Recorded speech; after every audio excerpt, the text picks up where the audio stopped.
Good afternoon. Yes, thanks very much. That's great, Tim.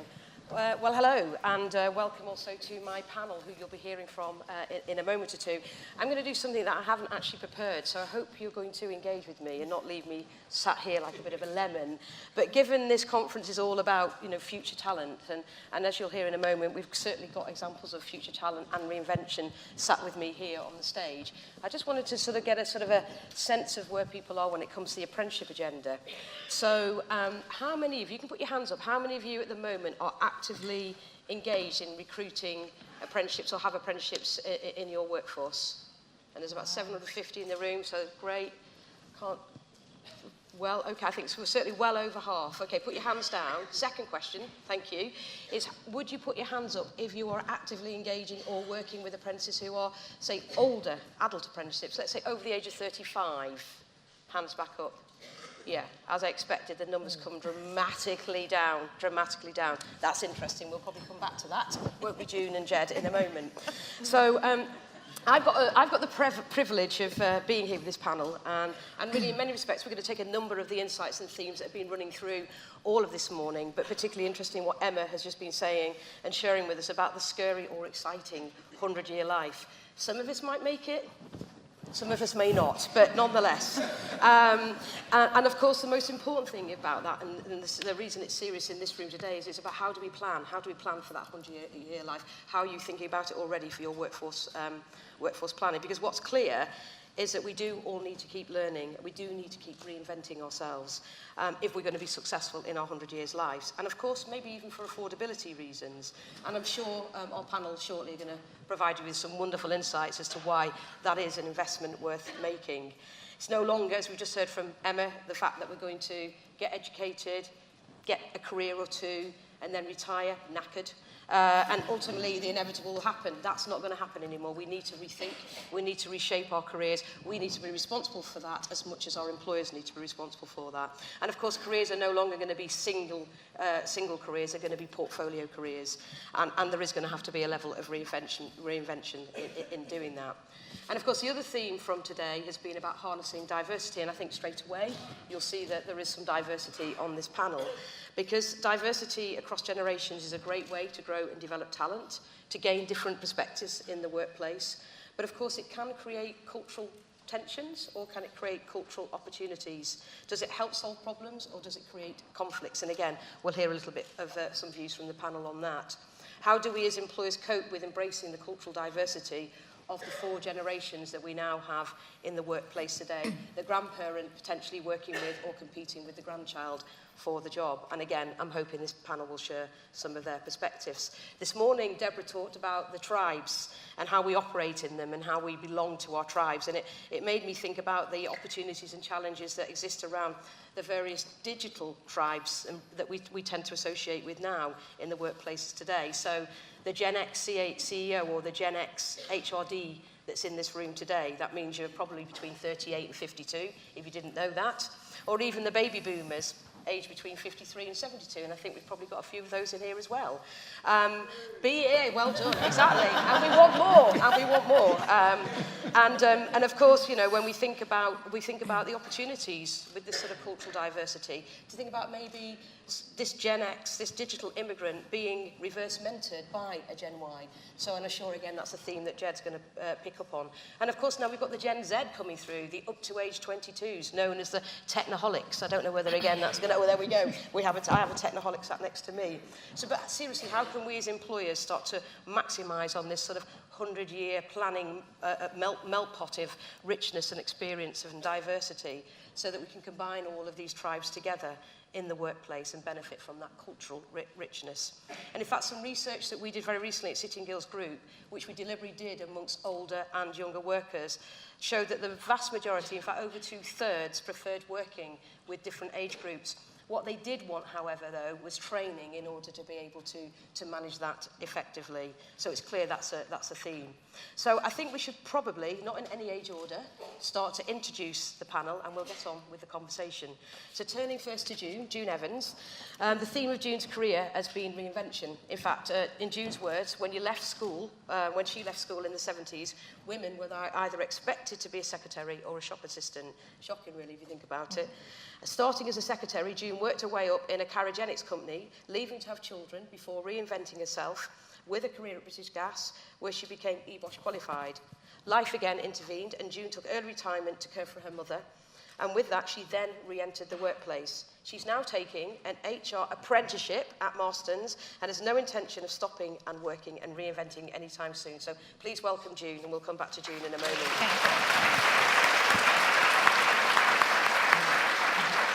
And then turning here to Millie Stonewall has already been working in a capacity since you were actually the ripe old age of 15. Indeed, And you don't mind sharing how old you are now with us, do you? I'm 22. There you go. So she's already well on her track to a 100-life career. But since she was 15, Millie decided very early on, she was very determined she wanted a career in hospitality. So she secured an apprenticeship at Hilton Hotels, and she's so impressed her company that only recently she's just been promoted to an events executive. So even while she's doing an apprenticeship, she's already had her first promotion. So that's fantastic. But Millie had to find her apprenticeship independently after going through lots of courses at her local college that really weren't supporting her in respect to the career that she wanted. At the same time, she was working part-time at the hotel. So Millie had to take her own initiative to find her apprenticeship. So welcome, Millie.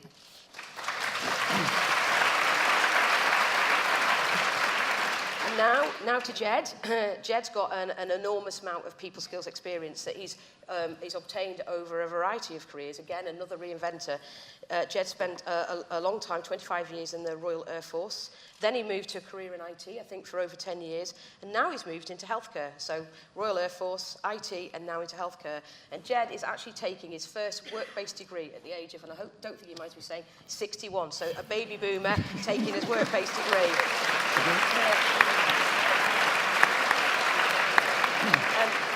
And in the world I come from, we don't like to use the word trailblazing, but in many respects, Jed is really trailblazing the way because he's actually also studying a very new kind of degree in nursing. But of course, what Jed has done over the years that he's built up his experience is use those to actually help mentor others. So brilliant, Jed. And then last, by no means least, we've got Callum Smith. Callum was actually pushed down the university route by his sixth form, but luckily while he was working at a veterinary practice, he was actually, I think, helping with the books, not cooking the books, helping with the books. When Deloitte came in to do an audit and they spotted talent straight away and suggested that Callum might want to think about maybe doing an apprenticeship. So he applied for the Big Four. He didn't actually go to Deloitte's in the end. You chose KPMG because he really liked their recruitment process. So anybody in KPMG, well done. You've got your recruitment process right.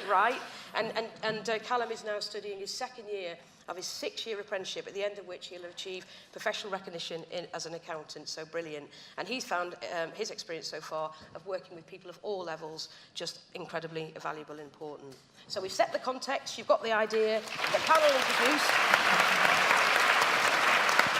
But we haven't even started yet and we're getting applause. This is great. Let's see if it carries on. So, June, I'm going to come to you first on this idea of reinvention, because it is something you've done, I think, at least 3 times from what I've counted. It is, yeah. And I think during that time, you must have obviously had to acquire lots of different skills along the way. But how different are the skills that employers are expecting from you today from when you first started? Do you want to tell us a little bit about that? Yeah, I mean, obviously, as you've already said, when I first started out, the options I was given was sales assistant or I worked in an office.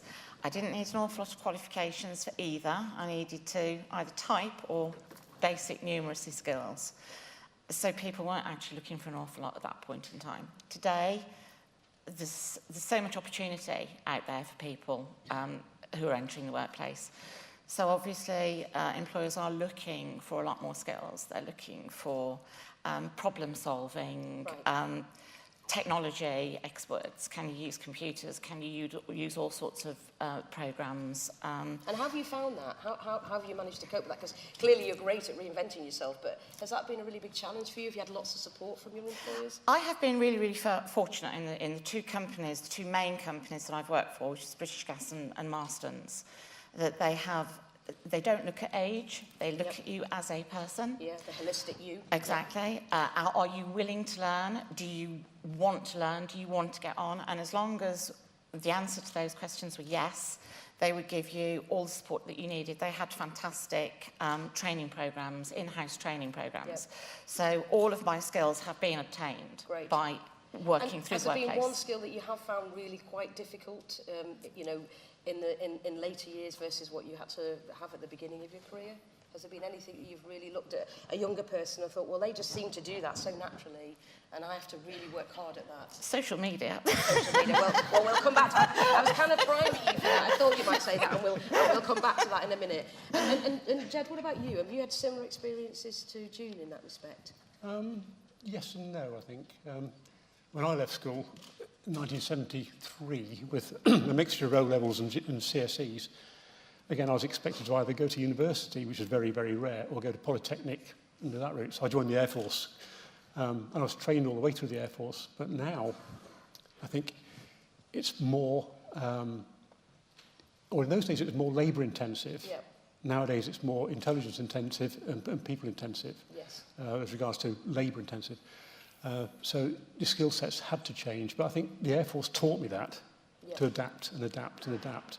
And I've just moulded slowly into each career. So in many respects, you just feel that the Air Force almost gave you, as well as the actual technical skills that you obviously had to learn for the job you were doing, the occupation you were doing, just this richer employability set of skills, which we know is still we still know that's the holy grail that we still haven't managed to completely solve yet. And it gave me a sense of calm, I suppose, as well, thinking, well, if I've got to do it, I'll do it. Yeah. You know? Okay. Yeah. All right, well, let's come back to the skills in a moment, and we'll definitely come back to this, the digital agenda. But just moving now to Millie for a moment or two. I mean, we heard a little bit, we were listening at the back there when Emma was talking about this 100-year career, and I was sort of thinking of you guys particularly, and sort of working out how many years you have to go. So if we were to say you had to work potentially for another 50 years in some shape or form, would you be daunted by that? Well, saying it like that comes across quite daunting, but if you think about it in the long term, no, not at all. I love working, so I'm now in a profession, in a company that I absolutely love. The job's stressful, it's busy all the time, but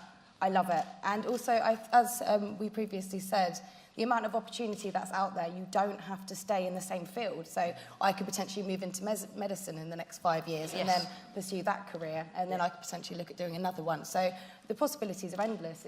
It's down to you what you want to do. And I think that's quite interesting, because actually we've got examples here of, June and Jed, who have really genuinely reinvented yourselves, but you probably had to work really hard to do that. And yet here we have the sort of, the younger generation, the sort of, the digital natives who actually just accept that that's going to be part of what you do. And yet, actually, Callum, you're training to be an accountant, 6-year apprenticeship. That's a long apprenticeship by any standards. Yeah. So, I mean, do you think you'll reinvent yourself in the next 50 years, or what's your view of that? Potentially. But then, we're at a firm where you can do anything and everything. I might reinvent myself within the business or outside. It's hard to know looking forward on that sort of timescale.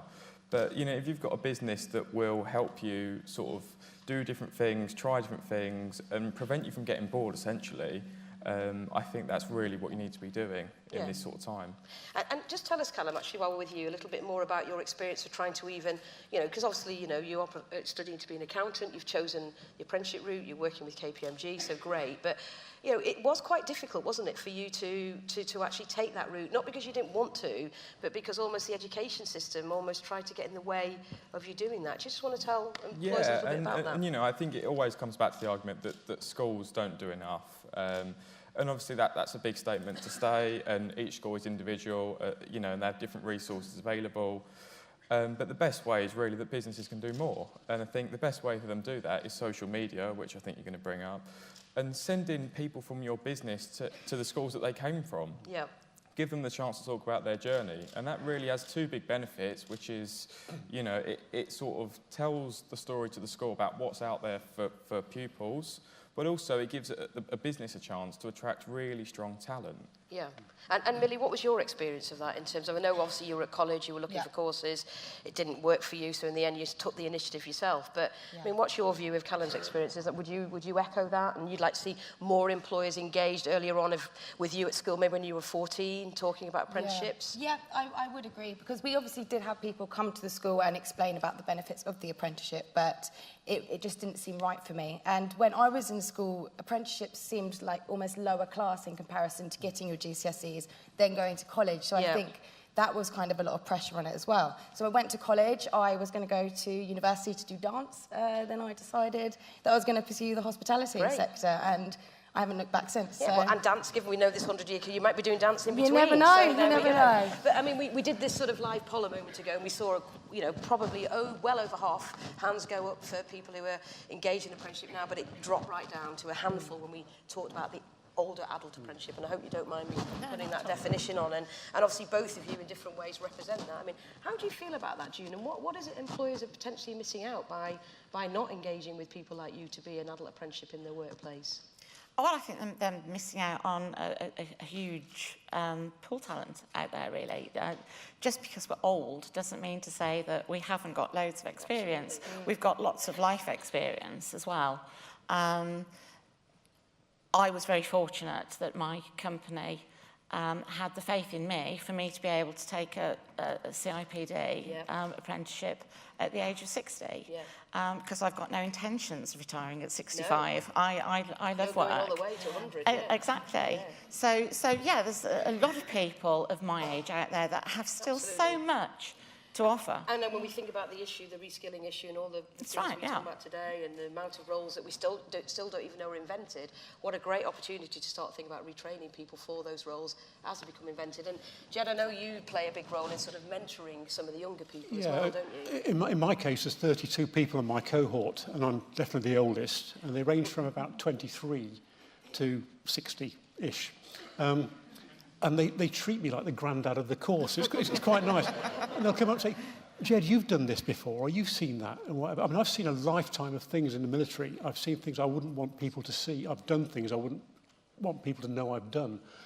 But they come up to me and say, what do you do about this? What do you do about that? And the contra side is that they help keep me young. Yeah. And so if I was on The Chase next week, and a question came up on young pop music or whatever, or grunge, I'd be in.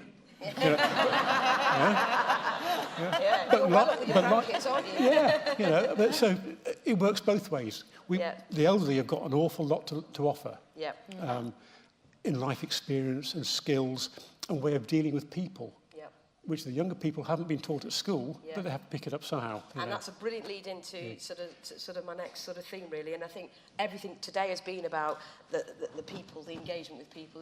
Life and work is about being human. It's about human skills when it comes down to it. So I think that's great. And one of the things we touched on is about inclusion, and it was something Deborah talked about this morning, and she talked about the tribes, and then I was mentioning before about the Gen X versus the Gen Y, now the Gen Z. But I was just wondering, how much has digital technology, how much is things like social media, I mean, we know it's changed. It'd be silly for me to say, has that changed since you started work? Because, of course it has. But, no, we had stones and tablets. Well, I was going to say, what do we have, fax machines and big mobiles, maybe?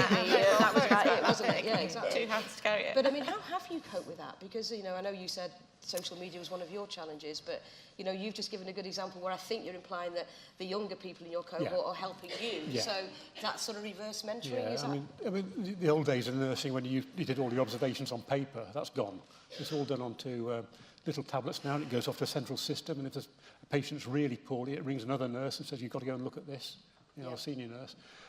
So they're teaching me that. Yeah. But bearing in mind, I started doing IT in the 80s. So I have got an IT background, but I just can't use my fingers very well. That's the sausage thought, But I mean, I suppose, June, what you were sort of implying there was that you do think employers maybe should do more to provide that sort of training, because there's an element of expecting it to come through the younger generations like Millie and Callum, but in your case, still very active, still very successful in your career. If you haven't got that skill set, it's going to be hard for you to acquire. It is, because it's huge now. It's something that you have to have. Yeah. And I have had to rely on my son and my colleague, who's 20 years old, and she has helped me through it, and my son has helped me through it. But the work environment have done no work regarding social media or technology in that respect at all. So that is really important. That's probably a good message, actually, for some of our employers here to hear. But as I said, I think in a way, though, what you've both described is a great example of things happening, evolving naturally, and therefore that sort of reverse mentoring, which I think is lovely. And we were just reflecting before we came in about how you won't remember, and for some cases weren't even born, when we had a workplace where we had sort of the first mobile phone, which was that big, and a fax machine and a desk, and that's how you did your work. I mean, how is it for you? I mean, you just wouldn't imagine work without digital technology, would you? I don't do anything that's not in some way linked back to my laptop or my iPhone. And to sort of go back to a manual age, I just couldn't picture it. And of course, Millie, well, there you go. That's what you need to be designing recruiting for and training in the future. And Millie, obviously for you, although you're in the hotel business, Hilton, it's a very people-orientated environment. Definitely. So you still have to have your people skills, but I assume technology is still a very key part of what you do. Definitely. We've literally just transferred over our new system, and when we were talking about the different age reflection, my colleague, who's actually my work mother, she sits next to me, Great. and we've noticed that sort of difference as we're learning the new system, because there's aspects that I can get the hang of instantly, but she struggles with, so I have to sit there and explain things to her. But then if I spoke to my younger brother, who's 14, he would tell me things that I had no idea about, so it's constantly evolving, which is something we need to look into. Brilliant. Well, listen, I'm conscious that I'm probably going to start running out of time in a moment, so I want to just let you have almost the last word, really, because you've been amazing, and I think you've given us some great reflections and insight, and I hope our employers listening here will have taken on some of the message you've given. But perhaps if we just maybe gave you all about 20 seconds each and just give you a slightly different angle. So maybe Callum and Millie, if you could think about what you would say to this 750 fantastic audience here, when they're thinking about their future talent today, what do you think matters most in how they should be thinking about how they attract and recruit you? Callum, start with you. Social media. It's even for me, there's parts of social media that I don't use, Insta Story, Snapchat, all the rest of it. That there are parts of it that I know big businesses are using and to target young people, and it works because that is the easiest way to get on young people's radar. And people don't know the name KPMG when they're 15, 16, but it flashes up on their Instagram, now they know it. Brilliant. And I think that's what people need to work towards. So employers not be afraid of it, absolutely embrace it and use it. Great. And Millie, what's your thought? Well, linking into that social media, showcasing your flexibility, the opportunities that you have to offer. So, like you said, I've got a promotion already and I've only been in the company for 3 years. So what you can offer to us show that you're better than anyone else in comparison. Brilliant. So really compete for your talent rather than it being a one-way street. Too often it's a one-way street. You want them to show, you want them to win, you want to interview them, really, basically. Brilliant. That's a good thought. And then sort of June and Jed, maybe changing the theme a little bit, what would you also say to this audience if you were thinking about this idea of a more diverse and culturally rich and inclusive workforce? What do you think the benefits are, given what we've just been talking about? Oh, well, we've just said it. I mean, age, colour, creed should make no difference at all. You should look at the person, and when you have got diversity in a workplace, it works better because people will bounce off each other. As you said with, you know, you and your work mom, it's the same as me and my colleague. She helps me, I help her. It's a win-win. It costs us. Your employee engagement will go up. Brilliant. Employee engagement. There you go. There's your ROI on why you employ more people like June. And Jed, what about you? I think the words we've said all day today, hasn't it? Inclusiveness or inclusive. And I think everybody, every single person from the age of 20 to 70 or even 100 in a few years' time has got something to offer. And I think you have to draw on that and say, right, we can't use them physically, but what they can do is give us a wealth of skills, of personal skills and interpersonal skills by mentoring, by peer-to-peer support and things like that, just to help them through and build the strongest workforce you've got. Well, thank you very much. I hope you agree. We've had some great insights there, and you know, good luck in all of your next inventions, because you're certainly going to be doing some more reinventing as the years go on, all across the panel. So, thank you very, very much indeed, and thank you to the audience.